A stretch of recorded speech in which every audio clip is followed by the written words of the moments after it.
And then I'll do the clap so we know where it jumps in. Okay.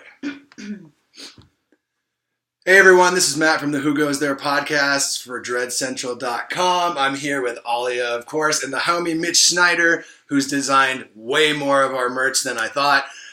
We are here at the Telluride Horror Show in beautiful Telluride, Colorado for our 4th year, 5th year, doesn't matter. Their 10th year. Their 10th year. But we're here with your day one recap for the Telluride Horror Show. We're going to be running down the movies that we liked. 2 movies. We didn't watch a lot.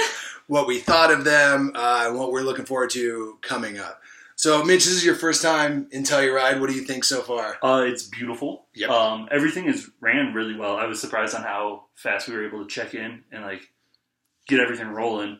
Pretty organized show. Yeah, it's very organized, which is rare for a horror-related thing, I think. Yeah, so far it's awesome. See that Halloween convention we went to? Oh, yeah. The operating hours of the gyms leave a lot to be desired here. Like, Mitch and I are trying to get up swollen here. We did yesterday. It's all right. Yeah, we got one in. But, yeah, we did watch a few movies. Unfortunately, I didn't get to watch the movie that I really wanted to see yesterday, which was Girl on the Third Floor. I'm hoping that they will do another screening of that, as there are still 5 movies that are TBA. We all saw the first movie together, right? Yeah. We all saw the movie Sator.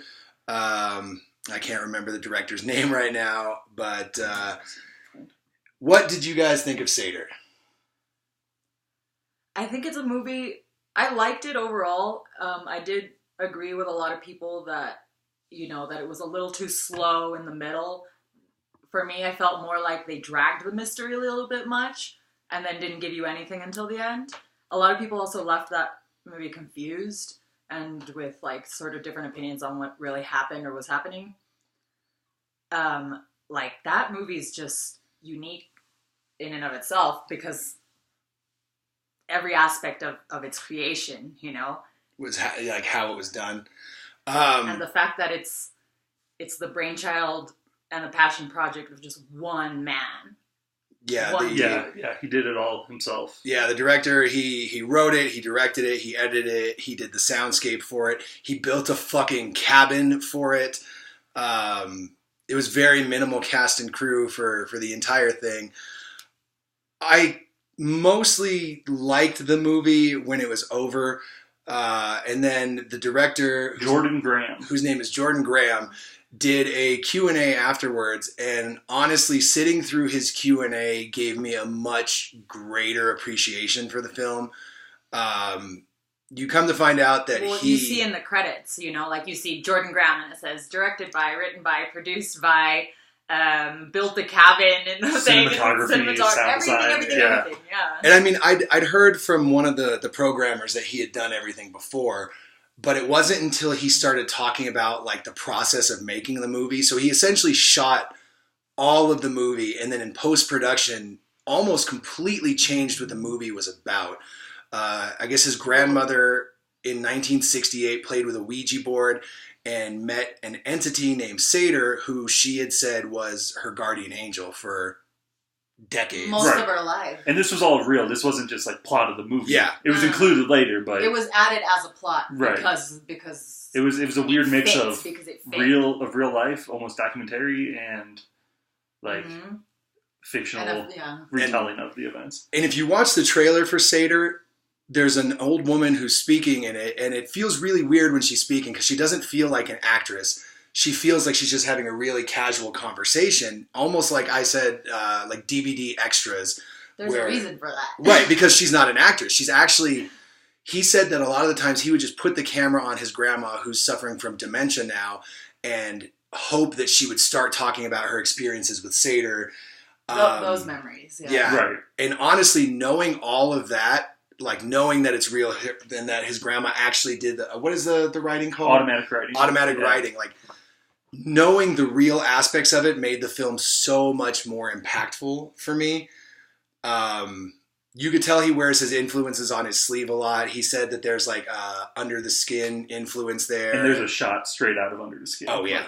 Directly. There's a few. And overall, I hated to say this. I feel like if I was watching Sator anywhere other than a film festival and knowing the backstory, I would have turned it off after 20 minutes because it's a very slow burn. The third act makes it worthwhile, but you really have to be invested in wanting to watch the movie. Had one of the better deaths I've seen. Yeah.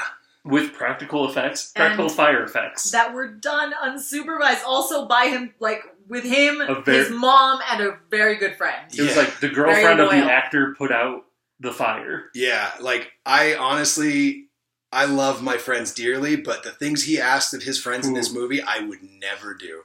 It actually gave me emotional trauma. Like, imagining myself in that position. So, what do you guys one other thing I wanted to mention about Sator, that you said that the whole, it feels like documentary, right? And you don't get the so something that you can appreciate without having prior knowledge of the creation of it or anything like that is you do feel like it's like a family personal thing. Like, the movie gets that across, even just like through their conversations and the relationships between the characters. It feels personal, and then when you find out that it's really more personal than you could have imagined, I feel like that becomes stronger almost. Yeah, it's such a small cast and small set. You know, it's everything. It's what, a 2-location film based in the grandma's house, and I mean, filmed in Santa Cruz and Yosemite, California. Yeah, it was like the house is in Santa Cruz, and then all the forest scenes are in Yosemite, but it's I mean, the house is lived in because it's his grandma's actual house. Mm-hmm. It's all their actual family pictures throughout it, and I mean, it was pretty tight. It was a pretty tight production. So, do you guys recommend people see Sator? Watch Sator for entertainment, not too much. No. It was very good. If you really like elevated horror, or I hate that term. Surrealist. Yeah. It has like surrealist elements. Like, there's like a moment where everyone kind of in our group, we were talking about it outside after, felt that it was going to go like aliens or like elder gods. Like, there was like this. There was at least one or two scenes for sure that it was like, is there going to be a fucking UFO here? Right. Like, what is happening? Yeah, there's some surrealist stuff. I think if you're a fan of art film or anything that, you know, you watch for the imagery more so than the plot and the story, I think it's there. I think the cinematography, the aesthetic of it was anything I could ever want. It was very dark, occult, and woodsy. You know, it's beautifully shot, very atmospheric. Yeah, it built tension really well, which, I mean, as you know, that's a huge thing for me, is the building of tension. It never really let it go either. There was no comedic relief. There was, I think the only comedic relief was the guy who had a patch on his hat that was like mildly funny. There was not even any like comfort in it, really. You know, because like when he's finally gets like, he's kind of going crazy a little, and then when he finally talks to Evie. Yeah. You know, like, it was like, at first it felt like, oh, you know, there's a connection, there's going to be some communication, they're going to get somewhere, he's going to feel a little better. No. It's just weird and confusing. We need to talk later on if Evie was real or not. Okay. I have some thoughts. Yeah, she was separate. Yeah, we don't. Separate with the dog. Yeah, we don't want to spoil anything yet. One other thing I want to add about Sator is it does. You know, as horror fans, we're kind of conditioned where like something's happening here, and you see like an open space over here. You really want to look towards that open space because you think that something's going to pop there.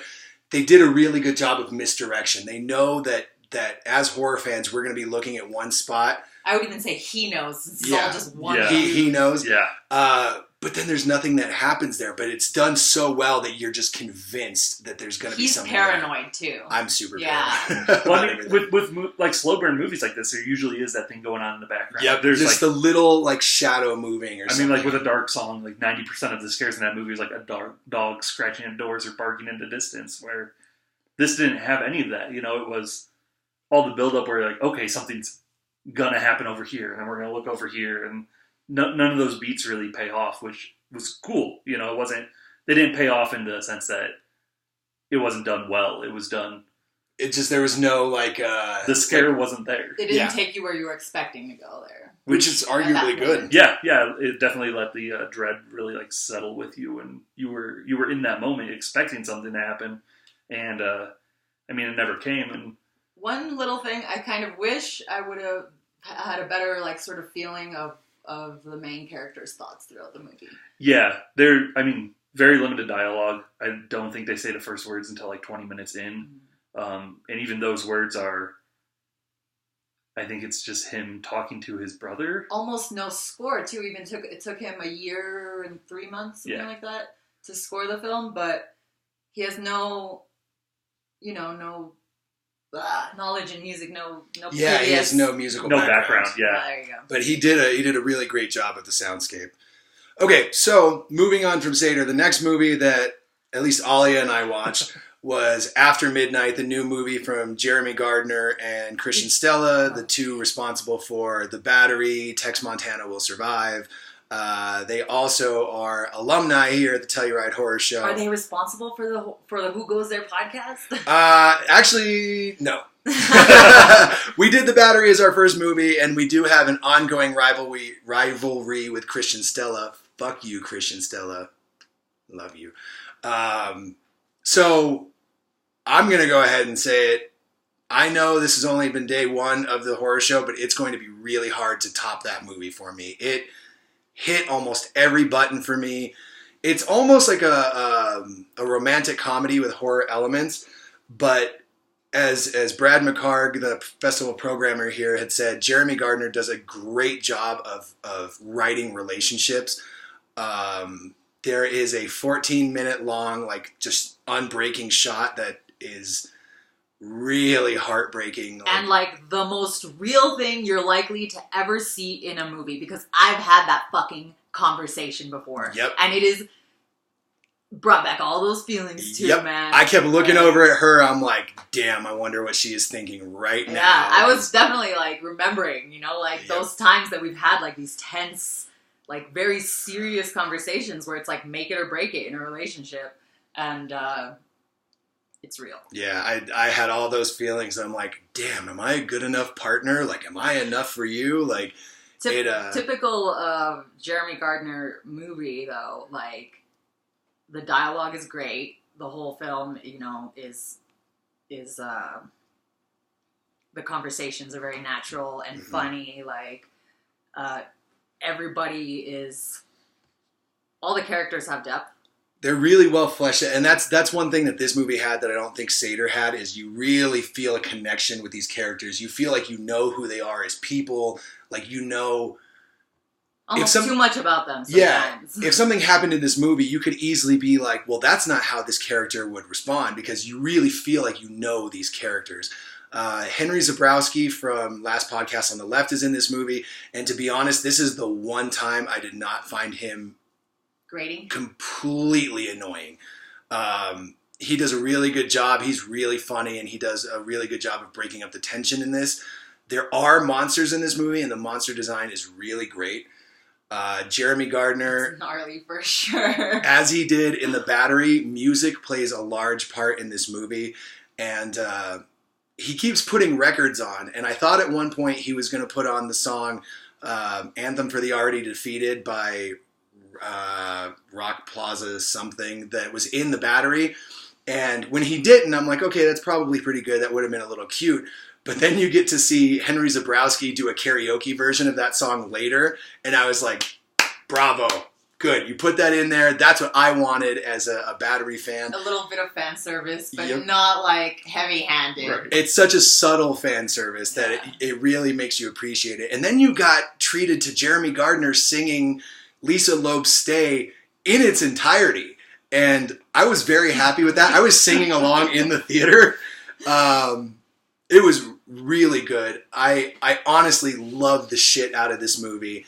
One little gripe that I agreed. A gripe, okay. Yeah, one thing that I agreed with afterwards. I don't think I really noticed it bother me while watching the movie. It didn't really bother me in retrospect, but it's like a little thing, is that there's flashback moments in this movie, throughout the movie, guiding you through the story, and those moments are announced glaringly through music and camera filters and stuff like that.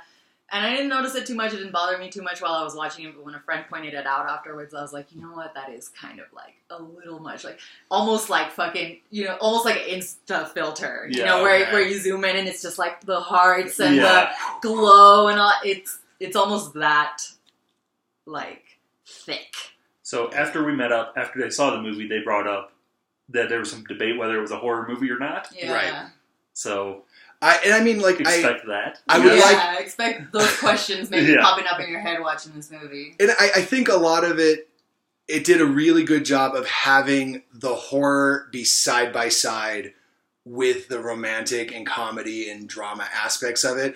Because while he's dealing with these issues of his relationship, there are these... He's being hunted. And like... We're stalked. I really want to talk a lot and in depth about this movie, but it's not out yet, so I don't want to spoil anything. So that's probably something to look for as an episode. I'm calling it now. We will do this as an episode because I have that kind of say so. But yeah, you really kind of question what's real and what's not in this movie. That's all I can really say about it without going too in depth. But it's an absolute gem as far as I'm concerned. Next, finally, I learned some very troubling news, and that's that my good friend Mitch here has never seen a trauma movie. Not a single one. That made me sad and angry at the same time. But we were able to remedy that because there's a trauma movie at Telluride Horror Show. It's trauma produced, but Lloyd Kaufman is in it, so I feel like it's a trauma movie. It's called Mutant Blast. It's a movie about a man who wakes up during a zombie apocalypse. They're not zombies. They make that very clear. Okay, yeah. Man who wakes up during a zombie apocalypse, and he's kind of just like finding things out. He meets up with his soldier. It's actually super soldier experiments gone wrong. Yep. Gets out. Chaos ensues. It's essentially, the beginning of the movie is essentially the plot of 28 Days Later? Yeah, pretty much. One guy wakes up, doesn't know what's going on. As long as that dude had a dick drawn on his face. He did. It was a penis? It's a penis. He made the clear distinction. It's not a cock. It's a penis. It's a penis. Man, that movie was fun. If you like trauma, like you know what you're getting. Yeah, it was... I loved the main guy so much. His face was so like adorable and cute and expressive. Expressive for sure. So extremely expressive.